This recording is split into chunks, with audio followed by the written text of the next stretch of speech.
with a powerful government, its bureaucracy, and its ministers. To call me a land grabber and worse now. My name is Rahim Khan. Then they came after me and accused me of smuggling cows. Views expressed in this blog are hosted on my own website, are strictly personal, and do not reflect the views of any organization. Namaskar, friends. Hello and welcome to Straight Bat, my weekly video blog where, as the title suggests, I comment with a straight bat. Today, my friends, a straight bat with a difference, but a very, very important video blog. One where I ask a seemingly contentious question. What if my name was Rahim Khan and not Rajdeep Sardesai? How might I then respond to the seemingly polarizing events that are unfolding before me? Please listen carefully, my friends, to today's video blog. You see, my name is Rahim Khan, and first they came for my mosque, and I said nothing because the Supreme Court had ruled that the demolition of the mosque was a criminal act, but the land on which the mosque once stood would go for building a grand temple, since the temple was a matter of faith of the majority community. This was a classic case of putting faith above law, but I said nothing because it was the Supreme Court, and I also didn't want another riot in my city. My name is Rahim Khan, and they then came to me to question my right to marry, saying that if I married someone from another religion, then I would have to prove that it was not done under duress. They called it love jihad, but I stayed silent again because I didn't want to offend anyone. My name is Rahim Khan, and then they came for me for my food habits. Meat shops that I had patronized for years suddenly found themselves in danger of being shut down or boycotted. But I didn't speak because I wasn't sure how many people would support my right to food of my choice. Then they came for my dress. My name is Rahim Khan, and my daughter can't wear a hijab to school, they warned. Hijab, I was told, was a symbol of gender oppression. Again, I wasn't sure how to respond exactly, so I mostly stayed silent. My name is Rahim Khan, and then they came for my speeches. I was accused of hate speech, of inciting violence, kept in jail under anti-terror laws, denied bail for years. But again, I stayed silent because no one would even listen to me if I had claimed that the law was being selective in the way I was being targeted. My name is Rahim Khan, and I want to tell you today that I was even called a terrorist once because someone read out a WhatsApp message that all terrorists are Muslims. I was stunned into silence, but no court would listen because I was being presumed guilty even before a trial. My name is Rahim Khan. They came to me to question my voting preferences and called it vote jihad.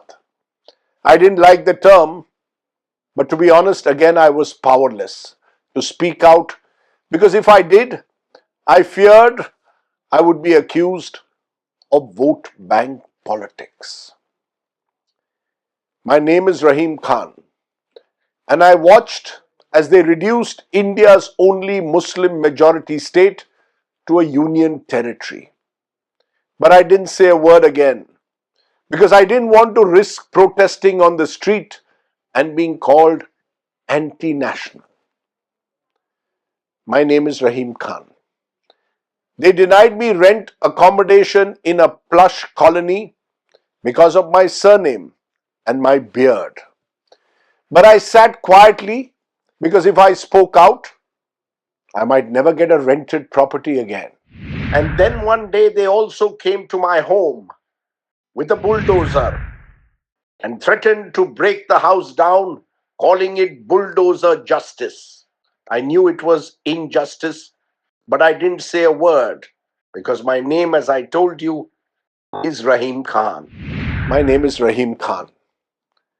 Then they came after me and accused me of smuggling cows, when all I was doing was following an old family profession in the meat business.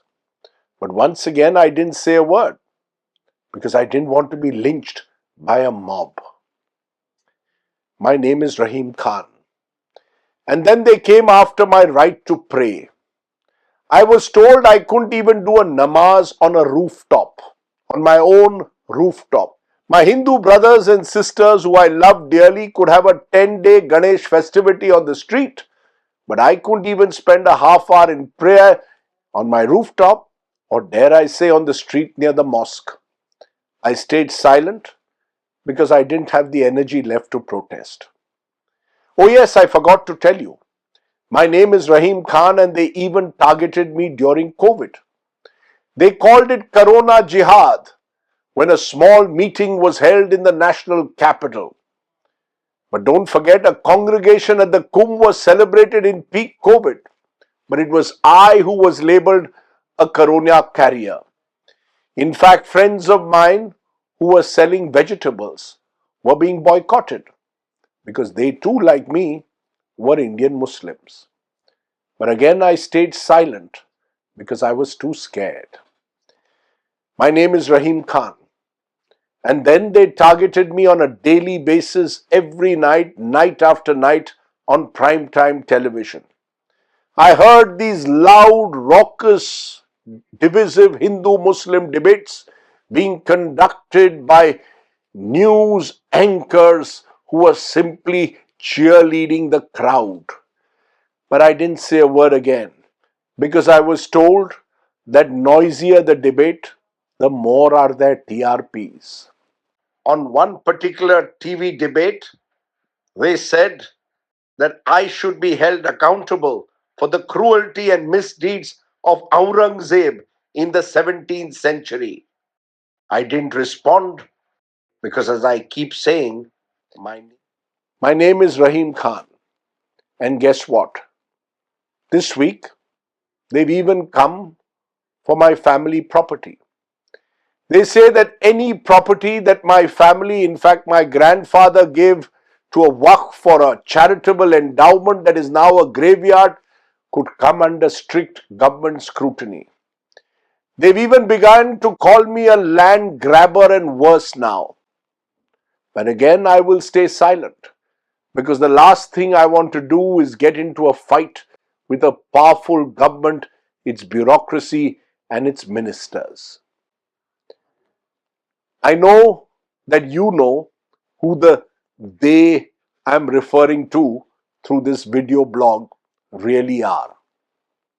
But I am left alone to fight my battles because, truth be told, no one else will fight them for me.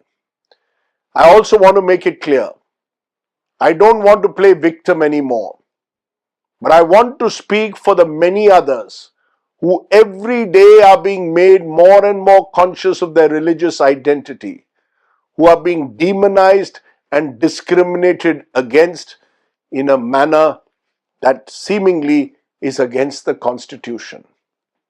I am a proud Indian Muslim, an Indian who's being asked, unfortunately, to prove his patriotism every single day. I have chosen to stay silent so far because I guess I have no other choice. But today I ask, what about you, my friends? Because please don't forget that if it is me who is being targeted today, it could be you tomorrow.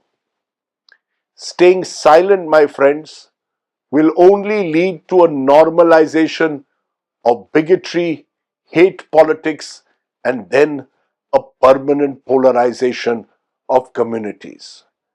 Is that what you out there really want? in this wonderful multi-faith country called India. That was Rahim Khan. I'm Rajdeep Sardesai. So I guess I'm not in the line of fire. Let me leave you though with the remarkable poetry of the one and only the late Rahat Indori. Listen carefully. अगर खिलाफ हूं होने दो, जान थोड़ी है, ये सब धुआं है, कोई आसमान थोड़ी है, लगेगी आग तो आएंगे घर कई जद में, यहां ये सिर्फ हमारा मकान थोड़ी है। मैं जानता हूं कि दुश्मन भी कम नहीं, लेकिन हमारी तरह हथेली पे जान थोड़ी है। हमारे मुंह से जो निकले वही सदाकत है, हमारे मुंह में तुम्हारी जुबान थोड़ी है। जो आज साहिबे मसनद है कल नहीं होगे, किराएदार है जाति मकान थोड़ी है। सभी का खून है शामिल यहां की मिट्टी में, किसी के बाप का हिंदुस्तान थोड़ी है। Think about that and speak up. That was the Straight Bat. Do of course subscribe to my YouTube channel for many more such videos. For now, stay well, stay safe. Jai Hind, Namaskar.